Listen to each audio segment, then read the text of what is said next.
Não compactua, em nenhum lugar do Apocalipse é apresentado o arrebatamento. Então, é apresentado o retorno glorioso. Só que como a visão pós a volta de Jesus é em um só evento, logo, a capítulo 19 tem que ser o arrebatamento. Lá, de outra sorte, acabou pro pós. Então, Apocalipse não mostra arrebatamento. Nem em capítulo 19, nem capítulo 3, nem 2, nem 1, nem 4. Em nenhum lugar Apocalipse revela arrebatamento. Honestidade teológica. Por que não revela arrebatamento? Porque a teologia do Apocalipse não está preocupada com isso. Apocalipse está interessado em ensinar perseverança aos crentes e mostrar que Jesus vai retornar e vencer todo o mal. Graça e paz, pastor Jaime. É verdade que o livro do Apocalipse não fala do arrebatamento da igreja? Desde já lhe agradeço pela atenção. Graça e paz. É claro que fala sim, irmão Eliel. O Apocalipse só não fala de arrebatamento para quem não conhece esse livro, conforme veremos a seguir. Olá, graça e paz. Para quem não me conhece, eu sou escatologista Jaime Dias da Silva de Curitiba, Paraná. Eu represento a nova vertente pós-tribulacionista, denominada de RB, que significa revelação bíblica. Afinal de contas, o Apocalipse é a revelação do nosso Senhor Jesus Cristo, dada à sua igreja. A nossa vertente, ela difere em alguns pontos do pós-tribulacionista tradicional ou sistemático, que tem sido limitado em suas conclusões sobre escatologia. Entretanto, quero dizer aqui aos amigos pré-tribulacionistas, pastor Elias Soares, e ao pós-tribulacionista, doutor Eduardo, que não é porque o termo arrebatamento não está escrito no livro do Apocalipse, que esse evento não foi anunciado nesse livro. Por exemplo, Daniel não falou de arrebatamento da igreja no seu livro, mas só da ressurreição dos mortos. Daniel 12, 1. E nem por isso alguém tem autoridade de dizer que o arrebatamento também não está inserido na ressurreição, lá no seu livro.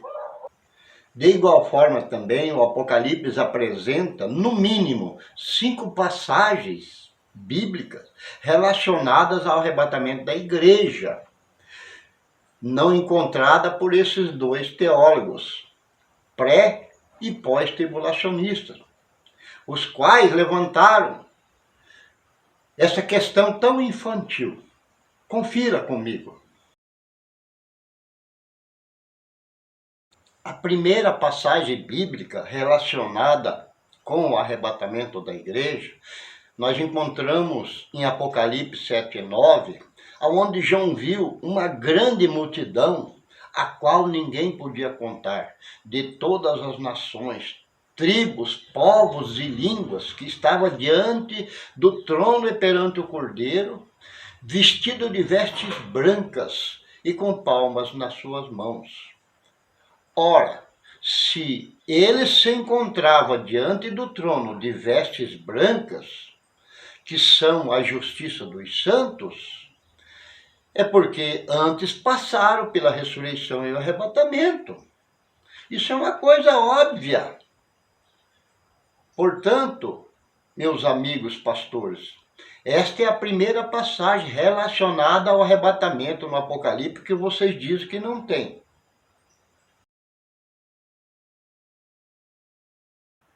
Já a segunda passagem relacionada ao arrebatamento, nós encontramos em Apocalipse capítulo 10, verso 7, e o capítulo 11, verso 15, onde fala da 7ª e última trombeta do anjo. Porém, como a sua explicação é longa, nós editamos um outro vídeo com o tema A 7ª trombeta do anjo é a do arrebatamento?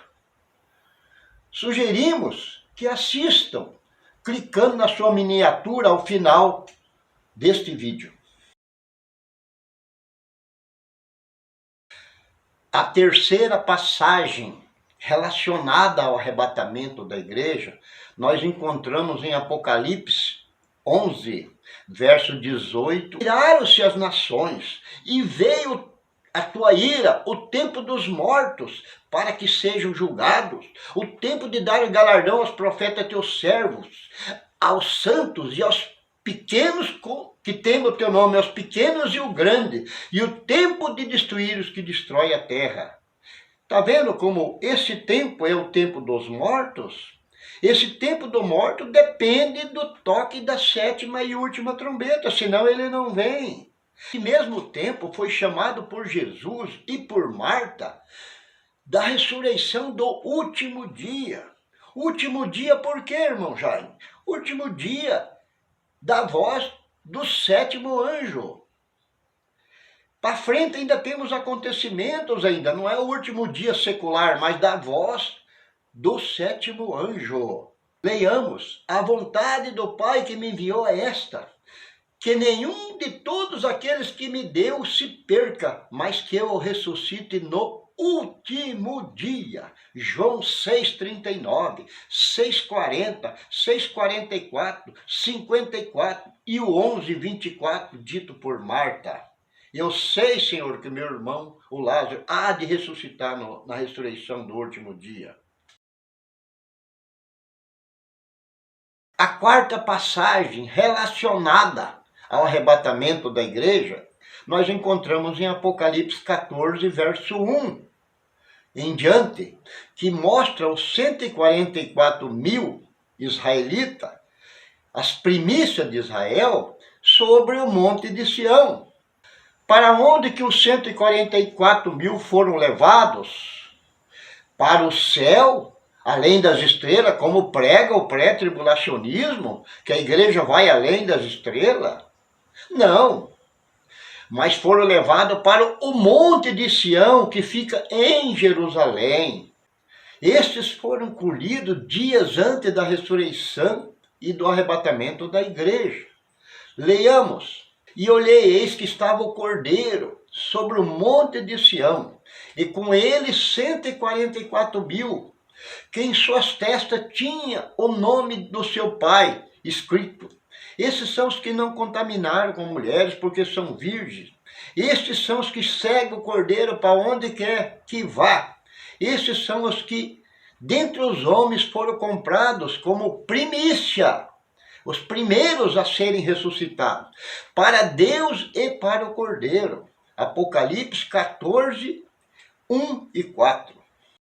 Nota, esta ressurreição pouco é ensinada pelas teologias, tanto pré, quanto mesmo, quanto pós, porque não conhece as Escrituras. Porque essa ressurreição acontecerá antes ainda da ressurreição do último dia e do arrebatamento da igreja. Ela não constitui duas vindas ou duas fases de vindas, como pregam os pré-tribulacionistas, pois esta ressurreição, juntamente com a ressurreição das duas testemunhas, fazem parte do corte das primícias da mesma lavoura, da ressurreição do último dia. É só ler o Estatuto de Moisés, que está lá escrito em Levítico, capítulo 9, verso 23 a seguir, que vocês vão ver a fiel prefiguração dessa mensagem, escrita na lei das primícias, aonde o agricultor colhia um molho da primícia da sua lavoura, colocava num cesto e levava no templo em Jerusalém, para o sacerdote mover ao dia seguinte do sábado. Este ritual apontava para a morte e ressurreição de Cristo, que foi cortado da terra, como diz Isaías. Ele foi cortado da terra e foi feita as primícias dos que dormem, conforme escreveu Paulo, capítulo 15 de 1 Coríntios, verso 20. Como também essa prefiguração apontava para os 144 mil, que são as primícias de Israel, pertencentes à última geração da igreja. Esse evento do corte das primícias também foi explicado por Paulo em 1 Coríntios 15, que ele disse Porque assim como todos morrem em Adão, assim também todos serão vivificados em Cristo, mas cada um por sua ordem. Primícia. Primeiro, Cristo as primícias. Depois, os que são de Cristo na sua vinda. 1 Coríntios 15, 22 e o 23. Deu para os amigos ver aqui o espaço de tempo que existe, ou de dias, que haverá entre a colheita das primícias, que é a ressurreição e arrebatamento dela, da ceifa final, que é a ressurreição da igreja. Ora, se as primícias foram levadas para Sião, é evidente também que na ceifa final, o restante da lavoura, também que a igreja, será levada via ressurreição e arrebatamento para Sião, conforme escreveu Paulo. Mas chegaste ao monte de Sião, e à cidade do Deus vivo, à Jerusalém celestial, e aos muitos milhares de anjos, à universal assembleia, e à igreja dos primogênitos que estão inscritos nos céus. E Deus, o juiz de todos, os espíritos dos justos aperfeiçoados. Hebreu 12, 22. Vamos para a quinta e última passagem que fala do arrebatamento da igreja. Essa passagem fala diretamente da ressurreição e arrebatamento da igreja. Está lá em Apocalipse, capítulo 14, verso 15, a seguir. A ceifa da seara da terra, a igreja. Por mais que os pré-tribulacionistas tentam torcer essa passagem, dizendo que a seara da terra aqui são as nações, que a igreja foi arrebatada antes, e blá, blá, blá, blá, blá, blá. Entretanto, ela também trata diretamente da ressurreição e arrebatamento da igreja, chamada aqui por João de seara da terra. Aliás, o tema ceifa, tanto do joio quanto do trigo, que na passagem de Mateus, capítulo 13, recebe o nome de trigo, é irrefutável, pois foi confirmado por Jesus nessa passagem, capítulo 13 de Mateus, 24 ao 30. Anos antes de João escrever sobre a ceifa, no livro do Apocalipse. Tenhamos então a passagem da ceifa da seara da terra. E olhei, eis uma nuvem branca, e o assentado sobre a nuvem, um semelhante ao Filho do Homem, que tinha sobre a sua cabeça uma coroa de ouro, e na sua mão uma foice aguda. E outro anjo saiu do templo, clamando com grande voz ao que estava sentado sobre a nuvem: lança a tua foice e cega. É já vinda a hora de cegar, porque a seara da terra está madura.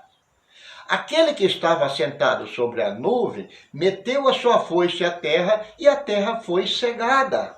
Apocalipse 14, 14 e o 15. Se essa passagem de Apocalipse não fala de ressurreição dos mortos e de arrebatamento dos vivos, então eu preciso conhecer as Escrituras. Poxa vida! Veja só, meus irmãos, qual de vocês é que já não ouviram aquela pregação da lei da semeadura, que todos os teólogos usam ela com a finalidade de colher mais oferta e mais dízimo para a igreja? O que é bíblico, não somos contra isso daí. Ocorre que essa passagem eles enxergam. Ele diz assim: quem semeia muito, muito colherá. Quem semeia pouco, pouco colherá. Quem de nós já não ouviu essa passagem? Quer dizer, quando o assunto interessa aos teólogos, eles enxergam. Aqui, no caso da colheita aqui, escatológica, que é a ceifa das almas, tanto do joio quanto do trigo, Eles dizem que não existe arrebatamento aqui, isso aqui, isso daqui está aqui de bobeira no Apocalipse. Misericórdia, meu Deus. Eu queria aqui fazer um paralelo entre esta passagem e a segunda parte de Apocalipse, capítulo 19, verso 7, que diz: porque vindas são já as bodas do Cordeiro, pois já a sua esposa se aprontou. Se aprontou por quê, irmãos? Porque aqui ela já estava madura. Mas madura de que jeito, irmão Jaime? Madura em quantidade, que João viu no início do livro do Apocalipse, capítulo 7, verso 9, uma multidão de todas as nações, tribos, povos e língua, a qual ninguém podia contar. A igreja está madura na sua quantidade. Ela também está madura na sua qualidade. Depois de passar por debaixo de todas as pragas da ira do Cordeiro, que são as 6 pragas das trombetas dos 6 anjos, a 7ª, conforme nós já vimos, não é de praga, tá? Essa 7ª trombeta, ela faz parte também desse mistério. Ela foi colocada uma trombeta de libertação no meio das trombetas de praga. Para aqueles que são carnais, imagina que ela seja de juízo, como de fato não é. Louvado seja Deus. Então, louvado seja Deus, a igreja está madura em qualidade, santidade, porque ela testemunhou a palavra do Senhor, conforme está escrito em Salmos 91, lá: somente com teus olhos olharás e verás a recompensa dos ímpios. É nesse tempo, meus irmãos, que ela será protegida, como foi no Egito, no meio das pragas. Louvado seja Deus. Ela também estará madura, meus irmãos, nesse dia, pronta para a celebração das bodas, que nesta passagem de Apocalipse 19, 7, ainda não é as bodas.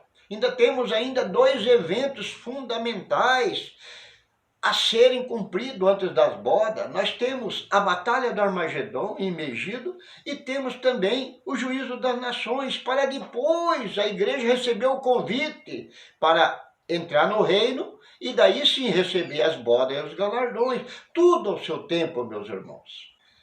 Está aí, senhores teólogos, o pré-tribulacionista, pastor Elias Soares, e o pós, doutor Eduardo, as 5 provas que há sim arrebatamento no livro do Apocalipse. Aliás, a questão colocada pelos senhores deveria ser bem outra. Deveria ser feita a seguinte pergunta: será que os pré- e os pós-tribulacionistas tradicionais conhecem mesmo o livro do Apocalipse? Então, até uma próxima vez. Amém.